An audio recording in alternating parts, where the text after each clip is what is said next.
Hello guys, જો આપણે live માં રિવ્યુ આપી છે આપણા જૂના કસ્ટમર છે બેન. તમે મને કેટલા વર્ષથી લેવા આવો છો? 7 વર્ષથી અમે આ દુકાનેથી જ લઈએ છીએ માલ.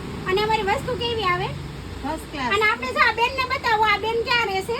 તમે ક્યાં રહ્યો છો? નજીકથી બતાવો બેન. આ બેન ને જો આ બેન આફ્રિકાથી ઓનલાઈન ખરીદી, એમના મમ્મીને આ એમના મમ્મી છે આફ્રિકા. બેન રહેશે આપણે 7 વર્ષથી આપણા કસ્ટમર છે. અને આફ્રિકાથી ની બેને વિડિયો કોલ કરીને આ બધી વસ્તુ મંગાવી છે.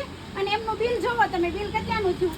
જો આ બધી વસ્તુ એને લઈ જશે 3 ને 4 વસ્તુ બધી ઓફરમાં. આ એમનું બિલ જોવો તમે, બિલ નજીકથી બતાવો તો 4 5 હજારનું એક હારે બધું લઈ જાય. એટલે ઓનલાઈન કરવું હોય તો લેવું હોય તો અહીં હવાય કે ન હવાય? હવાય અહીંયા બહુ સારી અને આફ્રિકા વાળા બેનનું રિવ્યુ લઈ લો. વસ્તુ કેવી આવે બેન અમારી? બહુ મસ્ત આવે. હું બધી વખત ત્યાંથી જ મંગાવું છું. અને તમે ક્યાં રહ્યો છો? હું તાન્ઝાનિયામાં છું, આફ્રિકામાં. આફ્રિકામાં રહેશો. જો આપણે આફ્રિકાના કસ્ટમર છે એટલે એની રિવ્યુ જોજો. અને તમારે ઓનલાઈન મંગાવે તો ઓનલાઈન મંગાવી શકો. અને અમારી શોપ ઉપર આવીને લેવું હોય તો અમારી શોપ ઉપર આવીને વિઝિટ કરી શકો છો. Thank you.